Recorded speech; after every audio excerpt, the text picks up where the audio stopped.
아동 상담의 실제. 행복한 브레인. 아이들의 마음을 여는 심리치료 현장. 아동의 마음은 연약하고 섬세합니다. 상처받은 아이들의 심리적 회복과 건강한 성장을 돕기 위해 전문적인 상담과 치료가 필요합니다. 여기서는 아동 상담의 중요성과 실제 현장에서의 다양한 치료 접근법을 살펴봅니다. 챕터 1. 일부. 아동 상담 왜 중요한가? 우리 사회의 많은 아이들이 다양한 심리적 어려움을 겪고 있습니다. 특히 보호가 필요한 아동들은 더욱 취약한 상황에 놓여 있습니다. 아동 상담은 이들의 마음을 치유하고 건강한 발달을 지원하는 필수적인 개입입니다. 보호 대상 아동의 심각한 심리적 어려움. 현황과 문제. 매년 약 3,756명의 보호 대상 아동 중 39.9%가 아동복지시설에 입소하고 있습니다. 이들은 일반 아동에 비해 훨씬 높은 수준의 심리사회적 문제를 경험합니다. 우울과 불안 수준이 현저히 높음, 공격성 및 충동 조절의 어려움, 자아존중감이 낮고 자기 효능감 부족, 학습 부진과 또래 관계 문제 빈번, 학교 부적응 및 따돌림 경험. 보호 대상 아동 3,756명. 매년 지원이 필요한 아동 수. 시설 입소율 39.9%. 아동복지시설에 입소하는 비율. 이러한 심리적 어려움은 아동의 현재 삶의 질뿐만 아니라 미래의 발달과 적응에도 깊은 영향을 미칩니다.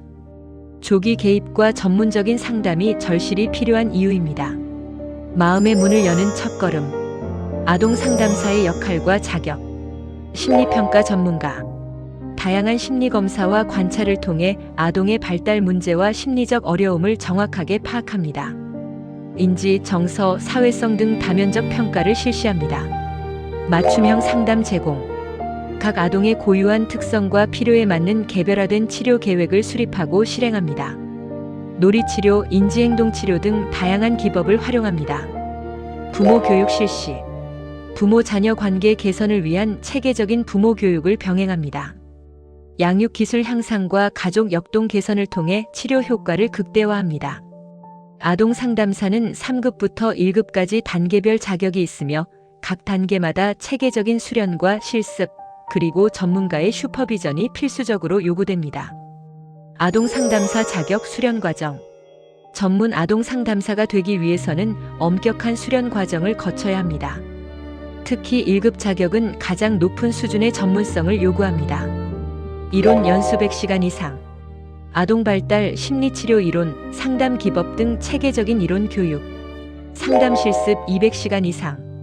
실제 아동 내담자를 대상으로 한 상담 실습 및 사례 관리. 사례 발표 참관 40시간 이상. 다양한 사례를 통한 간접 경험 및 임상적 통찰력 향상. 전문 기법 습득. 놀이치료, 인지행동 놀이치료, 부모자녀 놀이치료 등 전문 기법 훈련. 슈퍼비전 이수. 지도 감독 전문가의 체계적인 슈퍼비전을 통한 전문성 검증. 임상 실습 기관은 반드시 인증을 받은 기관이어야 하며 지도 감독 전문가의 정기적인 슈퍼비전이 필수적으로 제공되어야 합니다. 챕터 2. 2부. 놀이 중심 집단 상담의 실제. 놀이는 아동의 언어입니다. 놀이를 통해 아이들은 자신의 감정을 표현하고 타인과 소통하며 문제를 해결하는 방법을 배웁니다. 놀이 중심 집단 상담은 이러한 놀이의 치료적 힘을 활용한 효과적인 개입 방법입니다. 아동 양육시설 놀이 중심 집단 상담 프로그램. 프로그램 개요. 2023년 9개월 동안 2개의 아동 양육시설에서 총 20명의 아동을 대상으로 놀이 중심 집단 상담 프로그램을 진행했습니다. 참여 대상 2개 시설 20명의 아동. 프로그램 기간 9개월간 지속적 운영. 핵심 매개체. 다양한 놀이 활동. 프로그램 목표. 사회성 향상. 또래와의 긍정적 상호작용 능력 개발. 자기조절 능력. 감정과 행동을 적절히 조절하는 기술 습득. 공동체성 강화. 집단 내에서의 소속감과 협력 태도 형성. 정서적 안정. 안전한 환경에서의 긍정적 경험 제공. 프로그램 효과. 행복 경험과 사회적 기술 발달. 9개월간의 놀이 중심 집단 상담은 참여 아동들에게 의미 있는 변화를 가져왔습니다. 양적 질적 평가 모두에서 긍정적인 결과가 확인되었습니다. 즐거움과 몰입. 아동들은 놀이 활동에 적극적으로 참여하며 진정한 즐거움을 경험했습니다. 자발적 몰입과 집중력이 향상되었습니다. 자기조절 능력. 시간 관리와 순서 지키기 등 자기조절 행동이 증가했습니다. 충동성이 감소하고 계획적 행동이 늘어났습니다. 정서적 성숙. 인내심이 길러지고 감정을 적절히 표현하는 능력이 향상되었습니다. 좌절 상황에서도 긍정적으로 대처하는 모습을 보였습니다. 사회적 기술 발달. 집단 활동에서의 규칙 준수 능력이 크게 향상되었습니다. 자신의 차례를 기다리고 타인의 의견을 존중하며 협력하는 태도가 자연스럽게 형성되었습니다. 집단 응집력 강화. 프로그램이 진행될수록 집단원들 간의 유대감이 깊어졌습니다. 갈등이 감소하고 서로를 배려하고 존중하는 문화가 만들어졌습니다. 놀이로 자라는 마음. 프로그램 성공의 핵심 요인. 놀이 중심 집단 상담의 효과를 극대화하기 위해서는 몇 가지 중요한 조건들이 충족되어야 합니다. 상담자에 대한 신뢰. 아동들이 상담자에게 느끼는 호감과 신뢰는 프로그램 참여의 가장 중요한 동기가 됩니다. 따뜻하고 수용적인 상담자의 태도가 필수적입니다. 충분한 시간 확보. 지속적이고 충분한 회기 운영은 아동에게 심리적 안정감을 제공합니다. 단기 개입보다 장기적 관계 형성이 더 효과적입니다. 안전한 환경. 물리적 심리적으로 안전한 공간에서 아동들은 자유롭게 자신을 표현할 수 있습니다.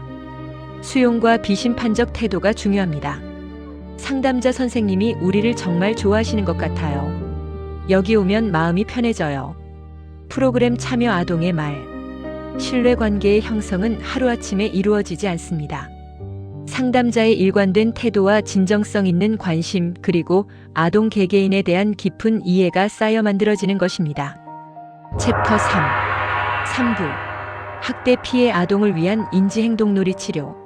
학대를 경험한 아동들은 깊은 심리적 상처를 안고 있습니다. 이들에게는 특별히 설계된 전문적인 치료적 개입이 필요합니다. 인지행동놀이 치료 CBPT는 학대 피해 아동의 트라우마를 다루는 효과적인 접근법입니다. 위기 개입 인지행동놀이 치료 CBPT 프로그램 개발 배경. 학대 피해 아동을 위한 체계적이고 구조화된 치료 프로그램의 필요성이 대두되었습니다. 기존의 일반적인 상담 접근으로는 학대로 인한 복합적 트라우마를 다루는데 한계가 있었습니다. CBPT의 특징. 인지행동 치료의 원리를 놀이에 접목. 트라우마 중심의 단계적 개입. 아동의 발달 수준에 맞춘 접근.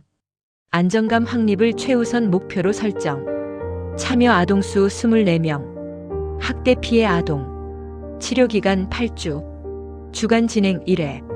주당 회기. 회치료 실시. 1, 2주차. 관계 형성 및 안정감 확립. 3, 4주차. 감정 인식 및 표현 훈련. 5, 6주차. 왜곡된 인지 재구성. 7, 8주차. 대처 기술 습득 및 통합. CBPT 치료 효과. 8주간의 인지행동놀이 치료 프로그램은 학대 피해 아동들의 심리사회적 적응에 유의미한 개선을 가져왔습니다. 실험 설계를 통한 체계적 평가 결과 다음과 같은 효과가 검증되었습니다. 실험 집단과 비교 집단. CBPT를 받은 실험 집단은 비교 집단에 비해 모든 심리변인에서 통계적으로 유의미한 개선을 보였습니다. 특히 우울과 불안 수준의 감소가 두드러졌습니다. 장기적 효과. 프로그램 종료 3개월 후 추적 평가에서도 치료 효과가 유지되는 것으로 나타나 CBPT의 지속적 영향력이 확인되었습니다. 임상적 의의. 학대 피해 아동의 심리사회적 적응력 증진에 효과적인 근거 기반 개입 방법임이 입증되었습니다. 상처받은 마음을 치유하는 놀이. 챕터 4부 현장과 정책의 협력 모델. 아동의 심리적 어려움을 효과적으로 지원하기 위해서는 교육 현장과 복지 정책이 긴밀하게 협력해야 합니다. 민관 협력을 통한 통합적 지원 체계가 필요합니다. 초록우산 서울교육청 마인드업 사업. 2023년 초록우산 어린이재단과 서울시교육청은 찾아가는 심리지원 사업 마인드업을 공동으로 추진했습니다. 이는 심리치료 사각지대에 놓인 위기 아동을 적극적으로 발굴하고 지원하기 위한 혁신적인 협력 모델입니다. 찾아가는 서비스. 심리치료가 필요하지만 접근이 어려운 아동을 직접 찾아갑니다. 학교 내 상담실이나 별도 공간에서 전문 상담을 제공하여 아동의 심리적 부담을 줄입니다. 위기 아동 조기 발굴. 교사, 학부모, 지역사회가 협력하여 심리적 위기에 처한 아동을 조기에 발견합니다. 선제적 개입으로 문제 악화를 예방합니다. 사업의 핵심 요소. 접근성 향상. 아동이 있는 곳으로 직접 찾아가는 서비스. 조기 개입. 위기 신호를 빠르게 포착하고 대응. 전문성 확보. 자격을 갖춘 아동 상담 전문가 배치. 지속적 관리. 일회성이 아닌 지속적 상담 제공. 기대 효과. 심리치료 사각지대 해소. 아동의 정서적 안정감 증진. 학교 부적응 문제 예방. 건강한 학교 문화 조성. 민관 협력으로 구축하는 아동 심리 안전망. 교육기관. 일상에서 아동을 관찰하고 위기 신호 포착. 민간 전문기관. 전문적 심리평가 및 치료 서비스 제공. 지역사회 네트워크. 통합적 지원을 위한 자원 연계. 정책적 지원. 제도적 기반 마련 및 예산 확보. 교육복지센터와 민간 전문기관의 유기적 협력을 통해 통합적 지원 체계가 마련되었습니다. 각 기관의 강점을 살리면서 상호 보완하는 구조를 통해 서비스의 질과 효율성이 크게 향상되었습니다. 발견과 의뢰. 학교에서 심리적 어려움 겪는 아동을 발견하고 전문기관에 의뢰. 평가와 진단. 전문 상담사가 종합적인 심리평가를 실시하고 맞춤형 계획 수립. 개입과 치료. 아동 중심의 개별화된 상담 및 치료 프로그램 진행. 모니터링. 학교와 치료기관이 협력하여 아동의 변화 추적 및 지속 지원. 이러한 협력 모델은 서비스 중복을 방지하고 자원을 효율적으로 활용하면서도 아동에게는 끊김없는 연속적 지원을 제공할 수 있다는 장점이 있습니다. 아이들의 건강한 성장을 위한 든든한 지원군. 결론. 아동 상담, 아이들의 미래를 여는 열쇠. 아동 상담은 단순히 문제를 해결하는 것을 넘어 아이들이 건강하게 성장하고 잠재력을 실현할 수 있도록 돕는 미래 투자입니다. 전문적인 상담과 놀이치료를 통해 상처받은 마음은 치유되고 아이들은 다시 꿈을 꿀 수 있게 됩니다. 전문적 치료의 힘. 근거 기반의 체계적인 상담 프로그램은 아동의 심리적 회복과 성장을 효과적으로 지원합니다. CBPT, 놀이치료 등 검증된 기법들이 실제 현장에서 긍정적 변화를 만들어내고 있습니다. 협력의 시너지. 교육기관, 복지기관, 민간 전문기관의 유기적 협력은 아동 심리 지원의 질과 범위를 확대합니다. 통합적 접근을 통해 더 많은 아동이 도움을 받을 수 있습니다. 지속적 발전의 필요성. 아동 상담 분야의 지속적인 연구와 프로그램 개발이 필요합니다. 현장 피드백을 반영한 개선과 상담사의 전문성 향상을 위한 체계적 지원이 뒷받침되어야 합니다. 우리 모두가 아이들의 마음을 지키는 든든한 동반자가 되어야 할 때, 모든 아동은 심리적으로 건강하게 성장할 권리가 있습니다. 전문가, 교육자, 정책 기반자, 그리고 사회 구성원 모두가 함께 노력할 때 우리 아이들은 더 밝은 미래를 맞이할 수 있습니다. 인식 확대. 아동 심리 건강의 중요성에 대한 사회적 인식 제고. 자원 확충. 전문 인력 양성과 치료 인프라 확대. 예방 강화. 조기 발견과 선제적 개입 시스템 구축. 아동 상담의 실제. 행복한 브레인. 이 글이 도움이 되셨다면 행복한 브레인이 더욱 행복해지게 좋아요, 구독, 그리고 알림 설정을 부탁드립니다. 끝까지 봐주셔서 감사합니다.